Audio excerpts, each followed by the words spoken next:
Muy bien, buenas tardes. Hay una persona más que se está sumando. Esta es la clase correspondiente al viernes 12 de septiembre, en la cual vamos a comenzar la segunda unidad de este curso que se llama Teoría de la Persona 3. Así que vamos a ver si puedo compartir un poquito una pantalla que quiero compartir. A ver si la encuentro la pantalla. A ver.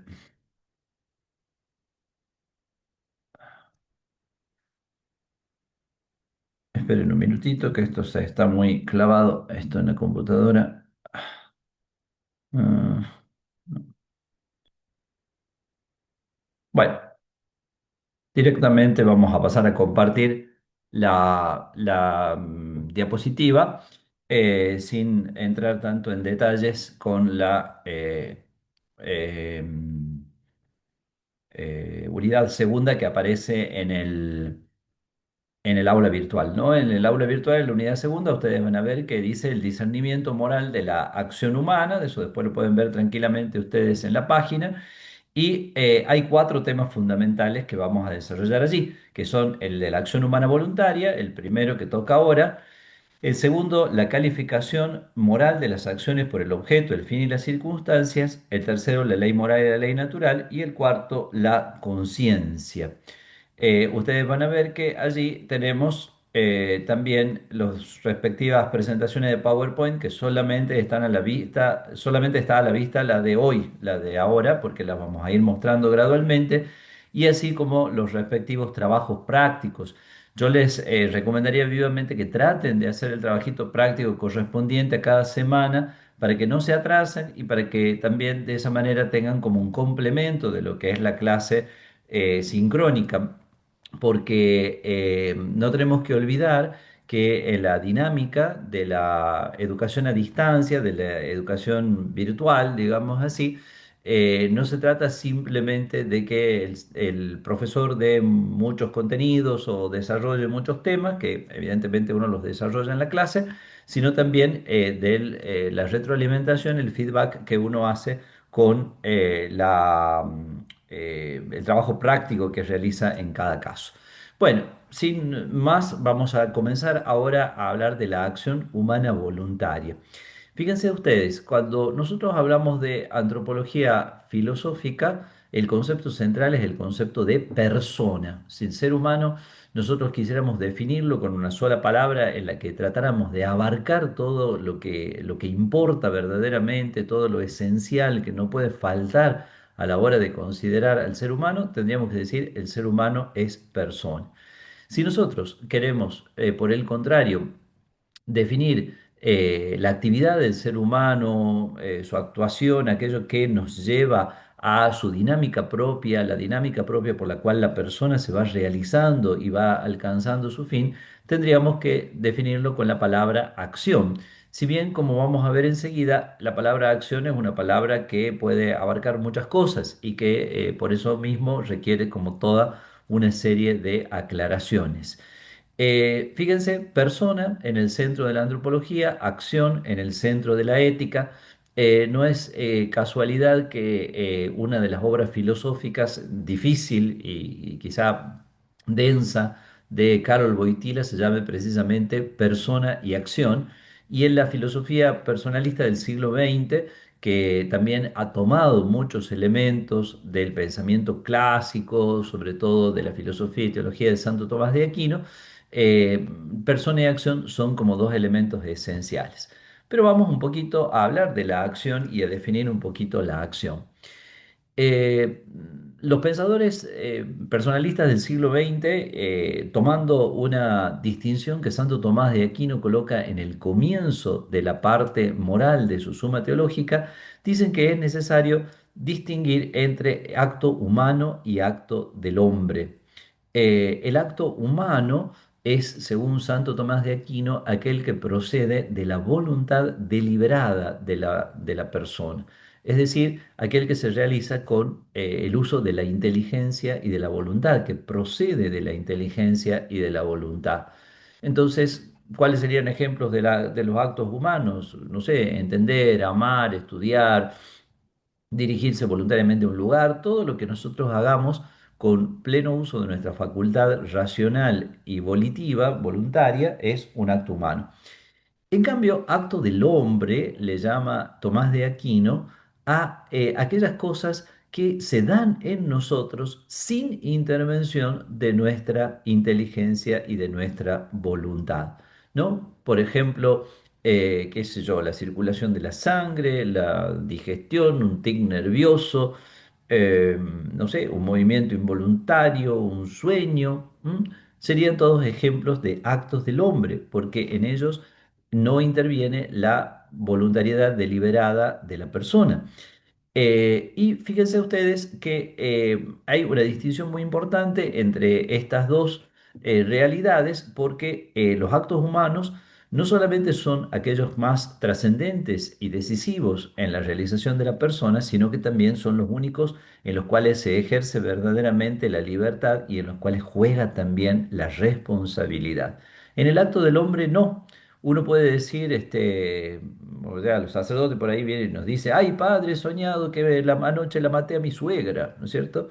Y entonces uno puede decir, bueno, tranquilo, en los sueños mátela todo lo que quiera, porque eso no es un acto humano, o sea, no es un acto que brote de su libertad, ¿no? Por supuesto que después el psicólogo puede decir, si este está soñando muy seguido que la mata la suegra, algo pasa ahí, porque ya sabemos que en la psicología profunda, los sueños son una manifestación de tendencias reprimidas en el inconsciente. Pero más allá de que el psicólogo ciertamente podría, no sé, ayudarlo algo con eso, no se trata de un acto que proceda de su voluntad deliberada. Distinto es si uno la mató efectivamente, ¿no? Ahí me preguntan si son cercanos al reflejo natural. Sí, vamos a ver un poquito, a medida que vayamos avanzando, se va a ir aclarando esa pregunta. Entonces, acto del hombre, aquello que sucede sin el uso de nuestras facultades superiores, de nuestra inteligencia y de nuestra voluntad. Fíjense ustedes que allí nosotros hemos hecho una clara distinción entre acto humano y acto del hombre, pero también es cierto que sucede a veces que el límite de esa distinción no siempre es tan claro y neto, ¿no? Por ejemplo, si, no sé, yo hago una acción voluntaria, como por ejemplo, no sé, decir algo y decirlo después de haberlo pensado muy bien, incluso todas sus consecuencias, bueno, eso es un acto humano. Si al nene que no desayunó en el acto de la escuela le hace ruido la panza, ¿no es cierto? Y hace un papelón porque justo ha venido el gobernador y siente el nene así haciendo un ruido de la panza, bueno, ese es un acto del hombre, o sea, no es un acto voluntario, pobre nene, no tiene la culpa de nada, nadie se va a enojar por eso, nadie debería enojarse por eso. Bueno. Entonces, pero hay otros actos en los cuales la distinción no es tan neta, como por ejemplo, si yo de golpe estoy tranquilo haciendo algo y de golpe soy testigo de una enorme injusticia y sin que pueda evitarlo me hierve la sangre por dentro y con mucha ira, no sé, golpeo o ataco a la persona que está cometiendo esa gran injusticia, ¿no? Entonces uno puede decir, bueno, ¿eso fue un acto humano o un acto del hombre? Y claro, esa ira que brotó de manera inesperada y podríamos decir casi sin que el sujeto pueda dominarla, comenzó como un acto del hombre, pero después ciertamente cuando ya pasé a la agresión y cuando ya quizá persistí incluso en la agresión, y bueno, podríamos decir, ya se convirtió en un acto humano, porque si yo seguido el impulso que la ira me dictaba, entonces ya de alguna manera soy también culpable de aquello que se está realizando, ¿no? Entonces la distinción parece muy clara, pero también es cierto que puede haber oportunidades en las que no sea tan clara. Allí mencionamos ponemos algunos calificativos a las acciones, decimos que hay acciones automáticas, como nosotros sabemos que se realizan a veces sin pensar, tanto por parte del ser humano como sus automatismos, como por parte de alguna máquina. Sabemos que hay acciones que son mecánicas, o sea que obedecen a una dinámica del funcionamiento de la máquina. Sabemos que hay acciones instintivas que proceden directamente del instinto sin pasar por la razón. En el ser humano, esas acciones instintivas son menos notorias o menos fácilmente registrables que lo que claramente se las puede ver en los animales. Sabemos que hay acciones aprendidas, aprendidas en el sentido de un entrenamiento, como un animalito sin entender realmente qué es lo que hace, pero puede aprender a hacer algunas gracias o a adquirir algunas habilidades, como, no sé, porque lo han entrenado de esa manera, e incluso algunas de esas habilidades pueden ser muy beneficiosas para el hombre, ¿no? Como sabemos, en el caso de las cosas que hacen algunos animales, ¿no? Bueno, entonces, pero más allá de todas esas acciones, el acto plenamente humano es un acto de la persona porque proviene de su libertad. Por eso, Boitila también en esa obra, Persona y Acción, tratando de darle un nombre más acorde a la filosofía personalista, a esta distinción entre acto humano y acto del hombre, decía, acto humano, el acto humano responde al esquema yo actúo. En cambio, el acto del hombre responde al esquema algo ocurre en mí. O sea, en el primer caso soy el sujeto del acto. En el segundo caso, soy simplemente, podríamos decir así, el teatro o el campo de situación donde el acto sucede, donde algo sucede, algo ocurre en mí. Fíjense que es muy importante también tomar nota de esta distinción porque muchas veces, por una conjunción de factores que sería un poco complejo de analizar de la cultura contemporánea, muchas veces las personas tienden como a quitarse la responsabilidad de los actos, sobre todo para no tener que responder por ellos, ¿cierto? Entonces, bueno, yo en realidad no sé qué me pasó, ¿no es cierto? Algo me pasó y entonces hice, bueno, entonces sí, puede ser algo te pasó, pero también es importante descubrir que hiciste vos eso que hiciste, ¿no? Por supuesto que habría que en cada caso, y esto es una tarea delicada del discernimiento ético, en cada caso descubrir cuánto hubo de me pasó tal cosa. ¿M? No sé qué me pasó y le terminé pegando a tal persona, ¿no es cierto? No sé qué me pasó y le terminé pegando a mi hijo, supongamos, porque ya el hijo me cansó y ya me colmó la paciencia y no sé qué me pasó. Y bueno, me pasó o yo hice, ¿no es cierto? Entonces, bueno, ahí está el punto. Un poco me pasó y otro poco yo hice. Y entonces hay que saber hacer un discernimiento porque en eso se juegan muchas cosas, se juegan muchas cosas. Nunca nosotros tenemos que permitir que una mirada excesivamente psicologista, ¿no? nos lleve a pensar que simplemente me pasan cosas, pero que yo nunca decido nada. Al contrario, yo decido como persona, aunque mis decisiones muchas veces estén condicionadas. Tampoco deberíamos adoptar una mirada en la que todo parezca provenir de la libertad sin que se tengan que tener en cuenta los condicionamientos psicológicos, sociológicos, biológicos, etcétera, porque eso quizás nos impediría a nosotros trabajar adecuadamente sobre el equilibrio y la salud integral de nuestra persona, ¿sí? Por ejemplo, hay gente que a veces hace cosas y tiene, por ejemplo, una enfermedad psicológica. Entonces, bueno, no hay que pensar que con un mero voluntarismo esa persona va a lograr superar su problema, sino aborda también el problema psicológico que está a la base, ¿no? Es decir, por ejemplo, para ponerle un ejemplo muy simple, si supongamos un chico saca mala nota, uno no le puede decir simplemente estudiar, estudiar, estudiar y sentate y atate a la silla y estudiar, estudiar, estudiar. Bueno, tal vez hay que ver si el chico tiene algún problema de aprendizaje o no sé, o algún problema psicológico que le está impidiendo alcanzar ese rendimiento adecuado que tendría que tener en la escuela. Bueno, entonces, como el acto plenamente humano es un acto de la persona, los actos personales encadenados en un lazo, en una unidad, configuran la propia biografía moral, como dijimos un poco de pasadita, me parece, en algunas de las clases anteriores. Entonces, a través de los actos, el hombre se convierte en el autor de su propia vida, en el protagonista de su propia biografía moral, en el autor de su autobiografía.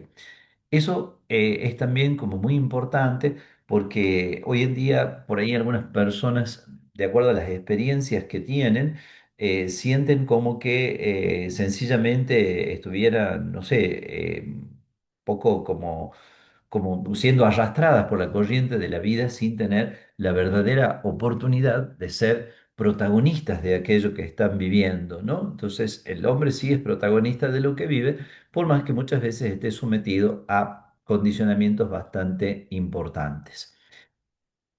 A través de los actos, nosotros nos hacemos autores de nuestra propia vida y somos capaces también de autoposeernos, autodominarnos y autodeterminarnos. Tres expresiones que son muy semejantes, pero que tienen ligeros matices que vamos a tener, ¿no? A poner.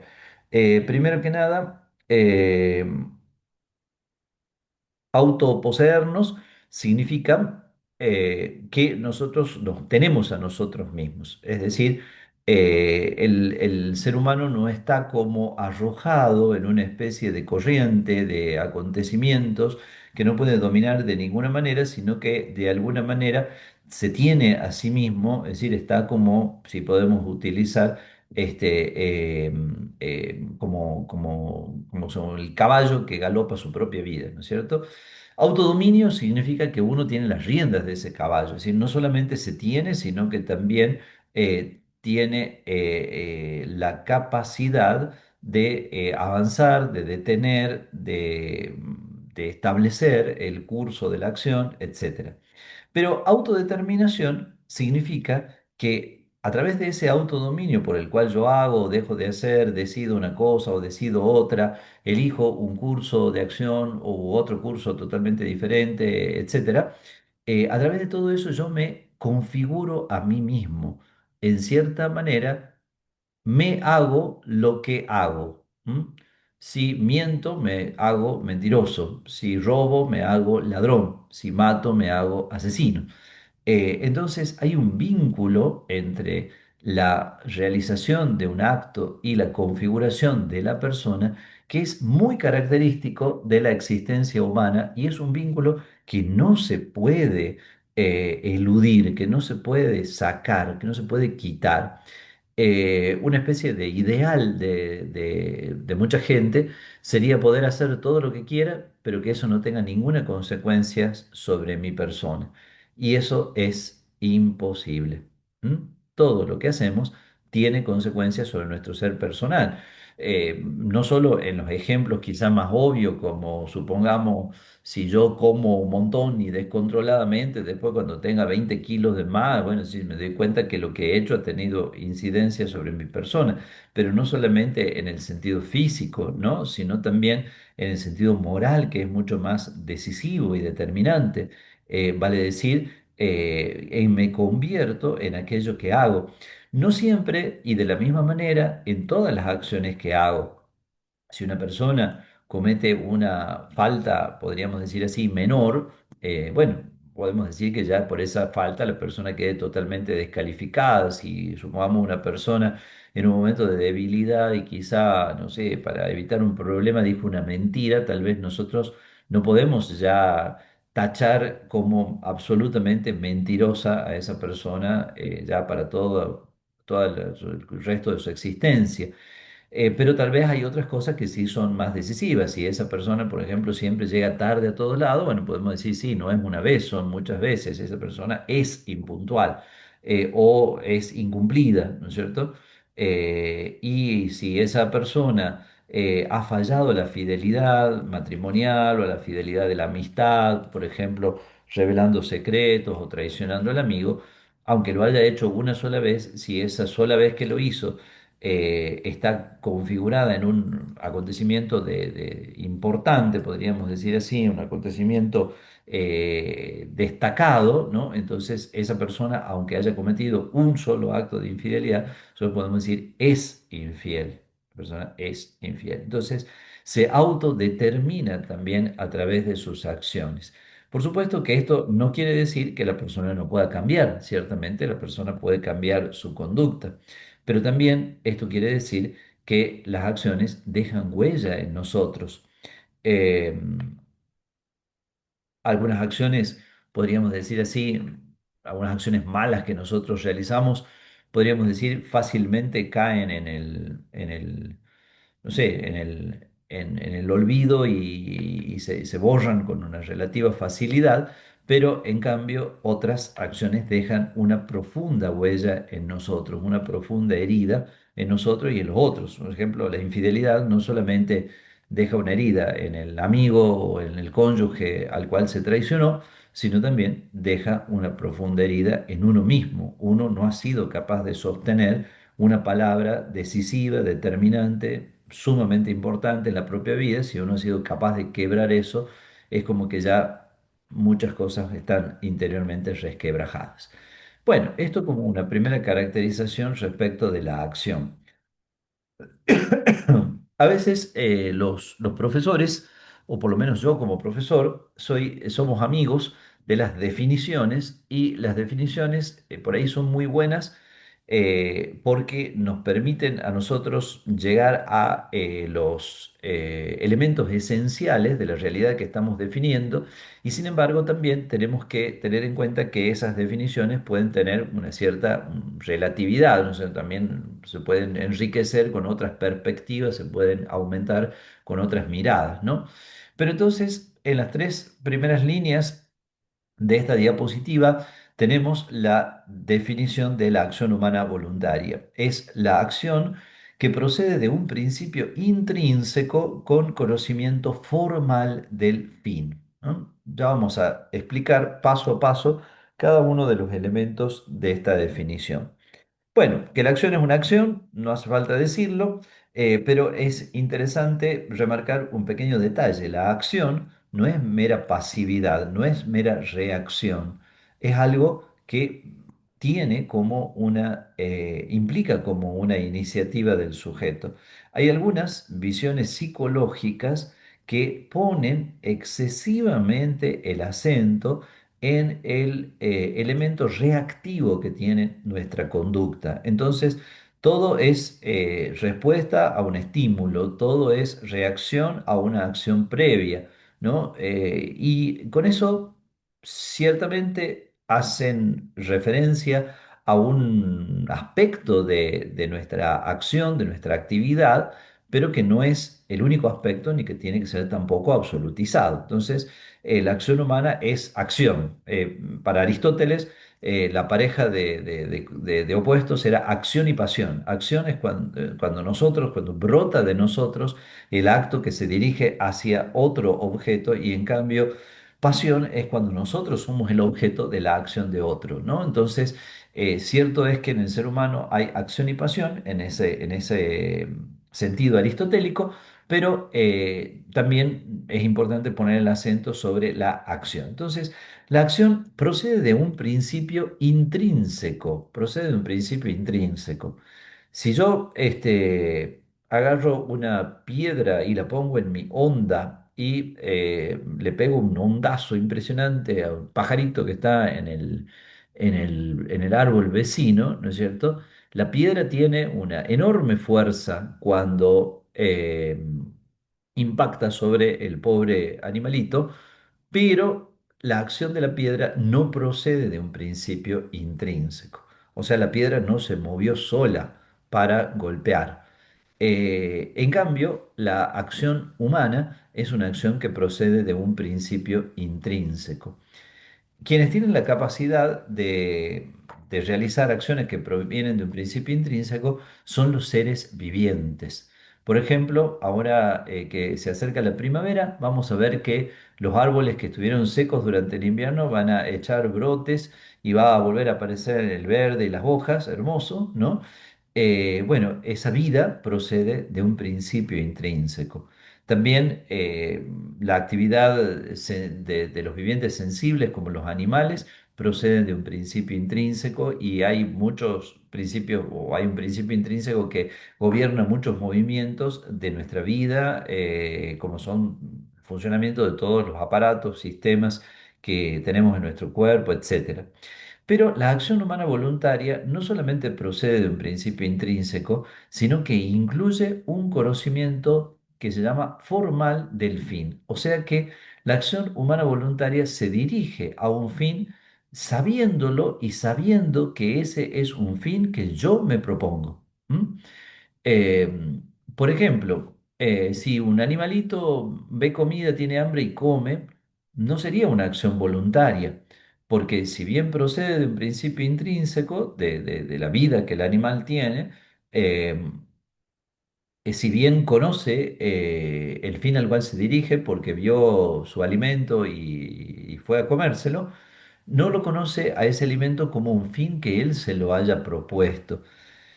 El mecanismo por el cual se desencadena el dinamismo de su acción es un mecanismo puramente instintivo, o sea, él no piensa y dice yo quiero ir ahora a comer mi alimento, ¿no? Ustedes saben que hay un, un procedimiento muy común en las películas, sobre todo en las películas infantiles bueno, y también en otro tipo de películas, que se llama la prosopopeya, o sea, que se hace hablar como si fuera personas a los animales, a los árboles, a las plantas, a no sé, son muy simpáticas todas esas, a veces se han logrado resultados muy simpáticos, sobre todo en algunas películas infantiles entrañables, ¿no? Pero cuidado, no nos confundamos. Para el animal no hay conocimiento del fin. Solo el ser inteligente, el ser humano que está dotado de la razón, es capaz de conocer formalmente el fin, de proponérselo como un fin. Aquí voy a abrir un paréntesis, en realidad simplemente como para mostrarles a ustedes que estas cosas son interesantes para la reflexión, ¿no?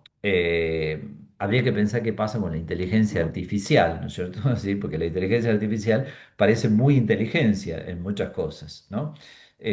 Hoy me macaneó la inteligencia artificial a mí, me macaneó, tengo que reconocer nos humilla esta cosita. Porque le hice una pregunta sobre una cosa de acá de Tucumán de los años 80. Yo digo, esta no va a tener idea. Pero yo quería saber y no me acordaba de una cosa de mi niñez. La sabía y me contestó. Y me dice, qué buena pregunta, nos hace volver al pasado, una evocación súper interesante. Así siempre son medio. Hay que decirle a los desarrolladores que las hagan menos melosas, ¿viste? Son así un poco aduladoras las inteligencias artificiales, son aduladores. Bueno, pero me aduló un poco, pero me dio la respuesta que quería. La verdad que me sirvió porque, bueno, tengo que reconocer, era una tontera, una curiosidad sobre una cuestión de Tucumán de los años 1980, ¿no es cierto? Cuando éramos más jóvenes. Buah. Entonces, ¿es una inteligencia? Bueno, eso sería un temita interesante, pero no para este momento. Acá en el chat veo una pregunta que dice César, si la acción involuntaria conlleva pasión como principio intrínseco y si me dejo llevar por ella convirtiéndome en objeto, luego ¿qué pasa con las circunstancias en que se da la acción? Fíjate César que yo dije que la acción, el ejemplo que yo puse comenzó como algo involuntario, como con una pasión, pero después yo ya me dejo llevar por ella, bueno, yo ya consentía a ella. Entonces, yo sí soy responsable de las consecuencias, ¿no?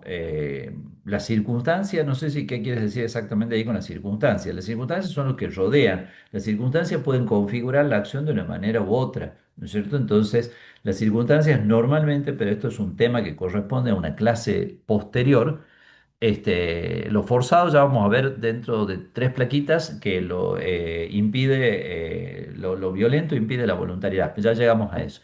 Las circunstancias, las circunstancias matizan las acciones. Por ejemplo, si yo le pego a otro porque vi una injusticia, o le pego a otro simplemente porque estoy enojado, o le pego a otro porque hace 3 noches que no duermo y entonces estoy un poco irritado. Bueno, entonces las circunstancias matizan, hacen subir, hacen bajar la responsabilidad y la imputabilidad, ¿no? Respecto a lo forzado, que la ética le llama lo violento, ya llegamos en un ratito. La acción procede de un principio intrínseco del interior de la persona, pero tiene que ser con el conocimiento formal del fin, es decir, que yo sé que eso es un fin que yo me estoy proponiendo. Por eso es muy importante que después, a la hora de juzgar nuestras acciones, hagamos una descripción adecuada de las mismas, ¿no? Voy a poner algunos ejemplos para que ustedes entiendan bien de qué se trata esto, ¿no?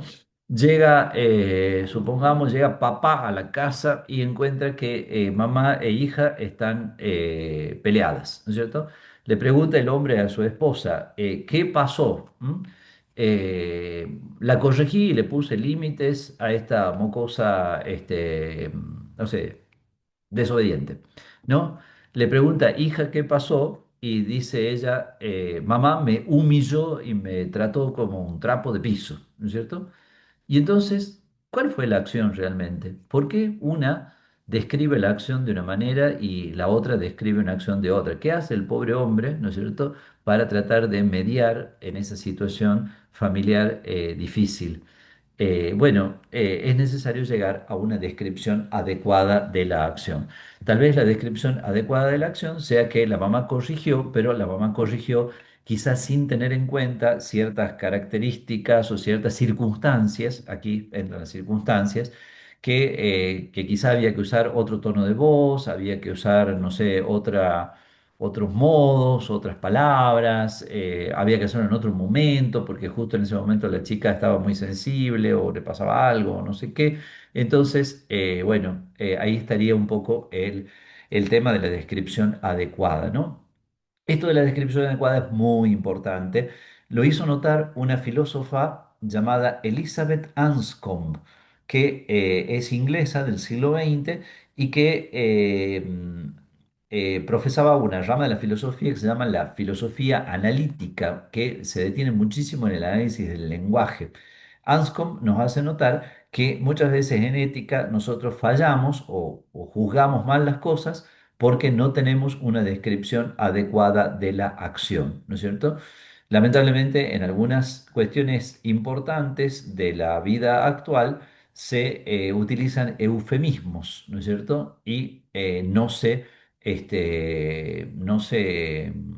dice qué es lo que se está haciendo de verdad, que eso es lo necesario para poder juzgar adecuadamente una acción, ¿no? Entonces, uno dice, qué sé yo, no sé, este señor tuvo un desliz sentimental, ¿no es cierto? Entonces un desliz, yo digo que estaba resbaloso el piso, se resbaló un poquito, ¿no es cierto? No, bueno, cometió una infidelidad, digamos, ¿no es cierto? Puede sonar fea o anticuada la palabra, pero cometió adulterio, no sé. Hagamos una descripción adecuada de la acción, porque si no, no vamos a poder hacer un juicio moral adecuado, ¿no? Un médico abortista hablaba de la evacuación de los contenidos uterinos, ¿no es cierto? Evacuación del contenido uterino, me parece que está hablando de otro tipo de evacuación, es una vergüenza, cuando uno sabe que el contenido uterino no es una cosa, ¿no es cierto? Bueno, entonces describamos adecuadamente la acción. Elizabeth Anscombe ponía otros ejemplos. Elizabeth Anscombe es de la época de la Segunda Guerra Mundial, entonces decía, bueno, el piloto del avión sobrevolaba sobre Hiroshima apretó un botón. Bueno, apretó un botón, no, tiró la bomba atómica, mató a millones de personas, incluso civiles inocentes. Entonces, describamos adecuadamente la acción, porque si no, vamos a no vamos a poder juzgar adecuadamente las acciones.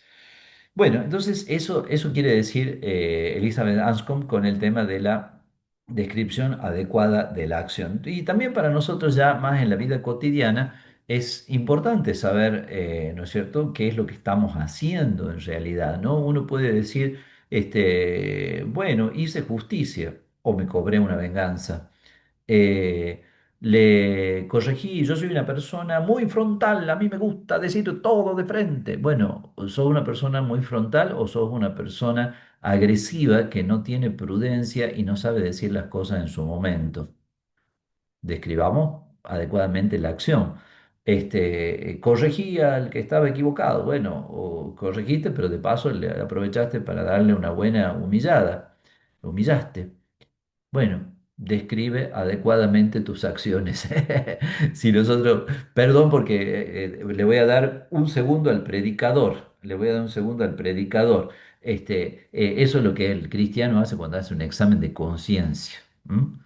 dice esto, esto y esto, le pone un nombre a lo que ha hecho, pero un nombre justo, un nombre correcto, no un nombre que disfrace, ¿no es cierto?, la cosa, ¿no? Eh, Uno dice, a veces viene la gente y dice, bueno, el levantado cosas, y entonces, ¿qué quiere decir el levantado cosas? ¿Que estaban en el piso las cosas? No, el levantado cosas, no sé si, perdón si acá hay personas que no son de Argentina, pero acá la gente dice, sí, he levantado cosas como diciendo, levanté lo que no era mío, que sí, lisa y llanamente hurté o robé, ¿no es cierto? Dígalo con la palabra, ¿sí? No, no, no le ponga un disfraz a la cosa. Bueno, entonces eso es el tema de la descripción adecuada, la descripción adecuada. Bueno, eh, ¿cuáles son algunas características de esta voluntariedad, ¿no? Las características de la voluntariedad son que es consciente, es decir, no podría no ser consciente en el sentido que debe tomar en cuenta la presencia de la persona en aquello que está haciendo, ¿no es cierto? Si fuera una cosa, no sé, en dormido, forzado, etcétera, no, no sería una acción voluntaria. Tiene que ser guiada y ordenada por la razón, es activa y no meramente reactiva y es autorreferencial, o sea que revierte sobre el mismo sujeto que la realiza. Por eso, una convicción que tenemos que sacar de esta clase es que nos guste o no nos guste, todo lo que nosotros hacemos nos configura de una determinada manera, buena o mala. Bueno, avancemos un poco y vamos a establecer una distinción importante entre los actos ilícitos y los actos imperados. Vamos a ver por qué esta distinción, por qué después veremos por qué es importante. Actos ilícitos con E, no, no confundamos con ilícito, que sería algo nada que ver, ilícito.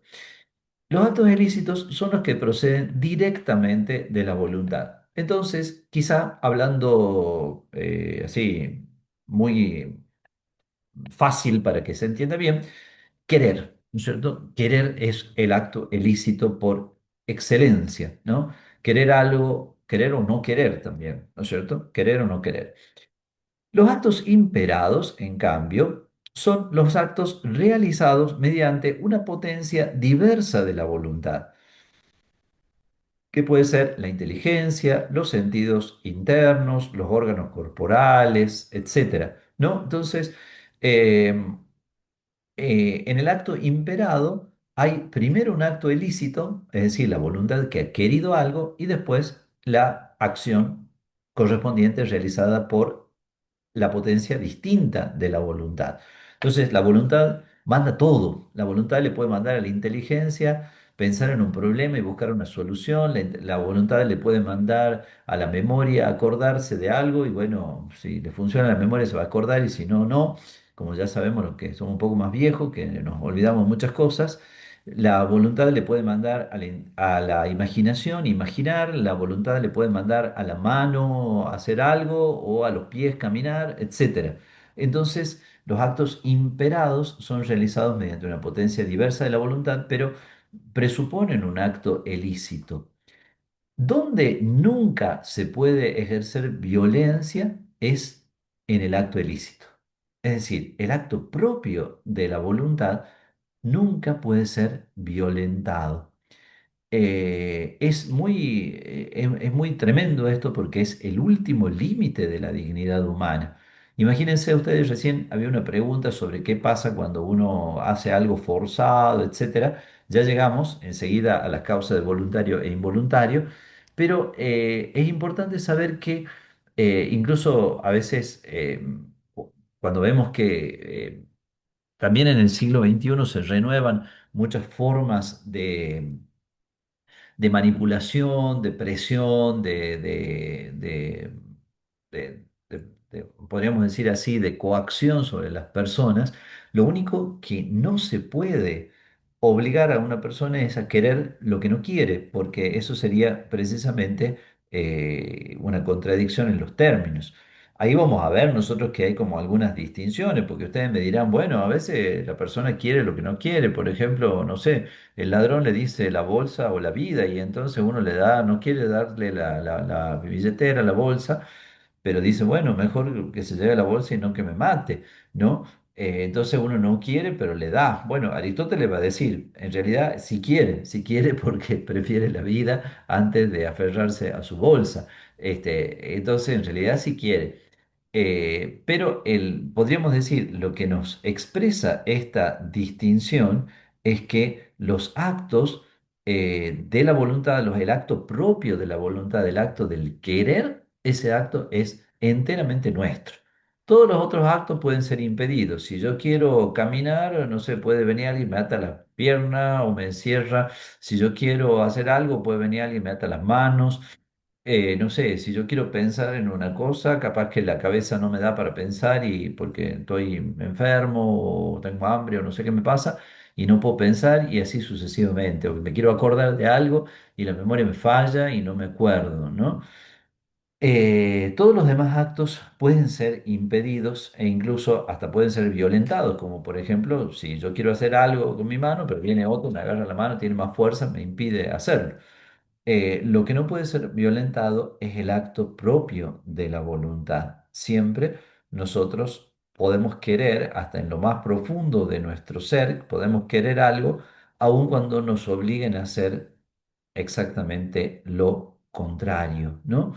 Y eso lo saben muy bien, sobre todo las personas que han tenido la experiencia de vivir bajo el dominio de ciertos totalitarismos, ¿no? Entonces, es importante eso tenerlo en cuenta, también porque hoy en día a veces existen unos ciertos totalitarismos solapados, ¿no?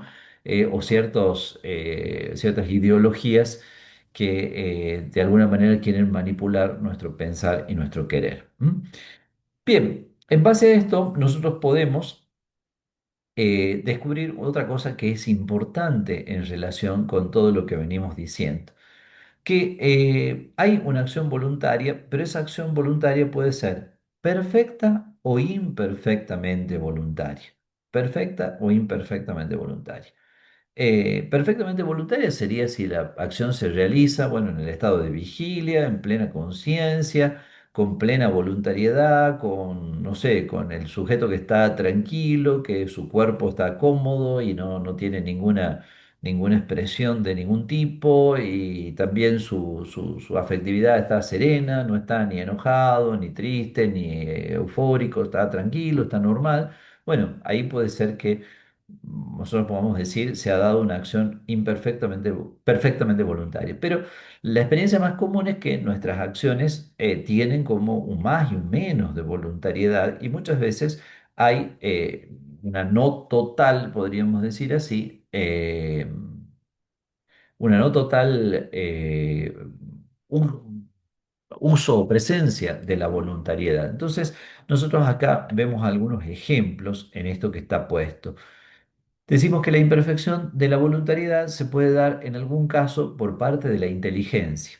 Fíjense ustedes, si nosotros tenemos que tener uso de nuestra facultad racional para poder hacer una acción voluntaria, bueno, si la inteligencia está disminuida de alguna manera en su potencialidad, entonces podríamos decir que no hay perfección de la voluntariedad. Por ejemplo, si la persona está medio dormida, dice ahí semisomnolencia. Por ejemplo, si la persona está ebrio, entonces, o parcialmente ebrio, dice cosas que no sabe muy bien qué es lo que está diciendo. Si la persona está obnubilado por una pasión violenta, ¿no? Entonces tampoco tiene la capacidad de ver claro. A veces les habrá pasado a ustedes que si un día están como muy enojados, capaz que no son capaces de ver hasta lo que alguien les está queriendo hacer ver, y dicen, no, pero fíjate bien, no es así como vos pensás la cosa, y uno está tan cegado por el enojo que tiene que, bueno, no lo ve, no lo ve. Entonces no lo ve y entonces la voluntariedad no va a ser perfecta. También la ética toma en cuenta que el mundo de la acción humana es un mundo complejo y ese mundo complejo implica que las acciones muchas veces tienen una ambivalencia o una polivalencia. Las acciones son muchas cosas a la vez, ¿no es cierto? A veces a mí me puede, no sé, este, decir la conciencia que tengo que agarrar a un amigo y decirle las cosas, pero al mismo tiempo esa acción es dolorosa porque el amigo posiblemente lo va a tomar mal, se va a sentir herido, la amistad, capaz que se va a resentir un poco la amistad y ya no vamos a ser tan amigos como antes, y uno no quiere eso. Bueno, entonces a veces hay una acción honesta pero dolorosa, ¿no? Igual que pasa a veces cuando uno se encuentra frente a situaciones en las que la honestidad lleva a una cierta pérdida, ¿no es cierto? Bueno, una acción que puede ser placentera, pero inmoral, porque es placentera, atrae mucho, pero uno sabe que está fuera del orden moral. La razón te está diciendo, esa acción no está dentro del orden moral. Entonces, la quiero y no la quiero al mismo tiempo. Normalmente lo que termino haciendo, eso es lo que quiero. Ese es como un criterio bastante claro, aun cuando por supuesto que si yo luché mucho entre hacer y no hacer, hacer y no hacer, hacer y no hacer, bueno, al final terminé haciendo, bueno, puedo decir, si lo hice es porque quiero, pero, eh, pero cierto es que no es con una voluntariedad perfecta, porque al mismo tiempo yo luchaba y trataba de no hacerlo, ¿no? Ustedes pueden fácilmente imaginarse los ejemplos, ¿no? Una acción que puede ser ventajosa, pero injusta. Uno, no sé, descubre que puede ser un super negocio, ¿no es cierto? Pero al mismo tiempo se da cuenta de que ese negocio no es ético, ¿no? Entonces voy a ganar un montón de plata, pero bueno, no es ético, no es ético eso. Entonces es injusto. Entonces tengo muchas ganas de hacerlo porque necesito la plata, porque incluso hasta puedo tener un montón de consideraciones que me digan vos te mereces esa plata o vos necesitas esa plata porque no es una plata para no sé, para salir de diversión, sino para hacer algo esencial, importante de la vida, ¿no? Y bueno. Y uno puede tener esa situación, ¿no? Que está como la voluntad partida, ¿no? Está partida por la mitad.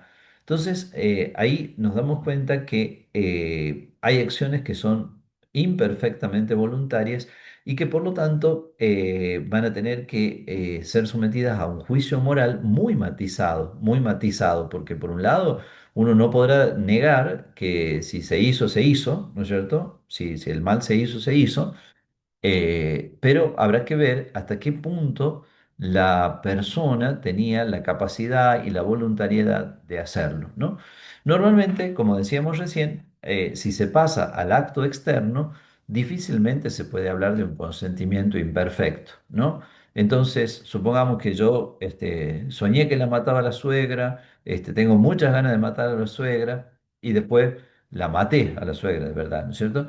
Entonces, si la maté de la suegra, ya difícil es que yo diga, bueno, yo en realidad no quería, o mi consentimiento, no había una perfección de la voluntariedad. Bueno, puede decirlo, pero realmente si pasó al acto, en cambio sí, todo eso quedó dando vueltas dentro mío, quizá a veces haciéndome mucha turbulencia interior, pero no pasando al acto. Pongo el ejemplo de matar a la suegra como un ejemplo jocoso si quieren ustedes, pero ustedes pónganle cualquier otro ejemplo que quieran, ¿no? Si no pasé al acto, sino que quedó todo eso dentro de una especie de turbulencia interior, pero que no llegó a los hechos, entonces ahí sí podríamos hablar de que si hubo consentimiento fue imperfecto. Cuanto más imperfecto fue ese consentimiento, menos culpable es la cosa.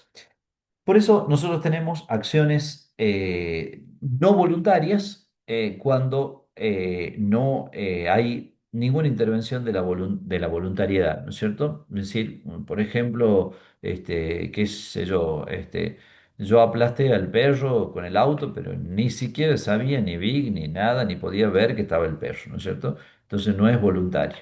Involuntaria cuando es contrario a la voluntariedad, ¿no es cierto? Yo estoy haciendo algo contrario a lo que quería, quizá por un error de cálculo, ¿no?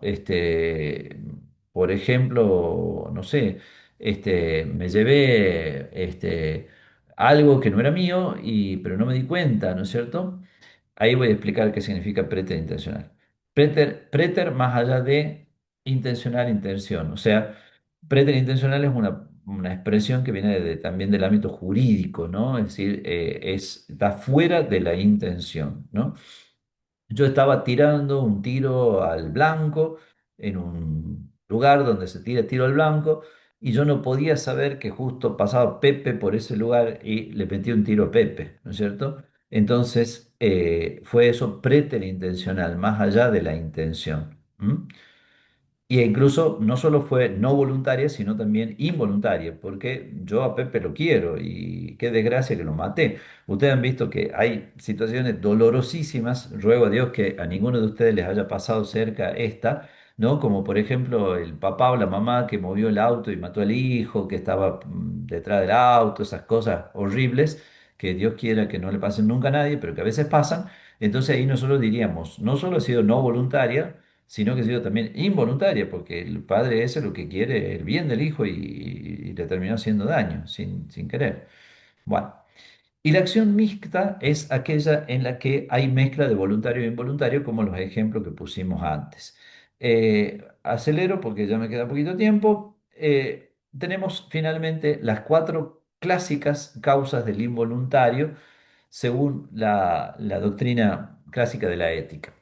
La violencia produce involuntario, sí o sí, o sea, cualquier cosa que se hizo con violencia no es voluntario. Ahora, esto es clarísimo en el caso de la violencia física, porque la violencia física, obviamente, va contra la voluntad de la persona. Pero ¿qué pasa con la así llamada violencia moral? Por ejemplo, qué sé yo, firma este papel o si no, acordate que tenés hijos y ya sabes lo que le va a pasar a tus hijos. Entonces, uy, la persona dice, está amenazando a mis hijos, no, no sé, no quiero hacer esto, pero lo voy a hacer porque no quiero que a mi hijo le pase nada. Entonces, ahí es como más difícil, pero en principio la violencia quita la voluntariedad. El miedo disminuye la voluntariedad, pero no necesariamente causa involuntario. Por ejemplo, una persona dice, bueno, me casé y cuando me casé tenía miedo, la verdad, porque no estaba muy seguro o segura que esto iba a funcionar bien, tenía miedo. ¿Quiere decir que ese acto no fue voluntario? No, fue voluntario, fue voluntario. Otras veces el miedo sí puede causar involuntario. Yo tengo terror, estoy tan aterrorizado que ya no sé ni lo que hago. Entonces estoy a merced de otro que me dice lo que tengo que hacer. La concupiscencia, o sea, el deseo, la pasión muy intensa, aumenta la voluntariedad en el caso que se trate de una pasión consecuente, o sea, que cuando yo ya he asumido voluntariamente esa pasión, por ejemplo, me brotó un odio contra fulano, pero yo después yo mismo le di manija a ese odio para hacer lo que no tenía que hacer. Y finalmente la ignorancia disminuye o quita la voluntariedad, salvo que sea una ignorancia adrede. Eso es lo que significa afectada o vencible. Por ejemplo, yo no sé si esto va contra la ley, por la duda no pregunto. Total, si después me dicen algo, voy a decir que yo no sabía, ¿no? Eso aumenta la responsabilidad. Eso sería una ignorancia afectada. Ahora, si yo realmente no sabía, no sabía, que uno muchas veces no sabe, bueno, si yo realmente no sabía, eso disminuye la voluntariedad. Bueno, vamos a quedar aquí porque ya tengo que seguir yo inmediatamente con otras actividades. Eh, Queda todo en la plataforma, quedan los prácticos. Les invito a que se pongan al día con los prácticos, los que estén debiendo. Y si tienen cualquier otra duda o inquietud al respecto, me la hacen llegar a través de los canales de comunicación de la plataforma, por favor. ¿Eh? Bueno, muchas gracias y disculpen que corte ya mismo porque tengo que llegar enseguida ya a otra actividad. Muchas Bueno, gracias. Bueno, padre, padre, gracias a usted. gracias, Nos padre. quedó sin internet, pero Gracias, ya. padre. Y Hasta así. luego, nos Chao, vemos. padre, gracias, hermoso. Adiós.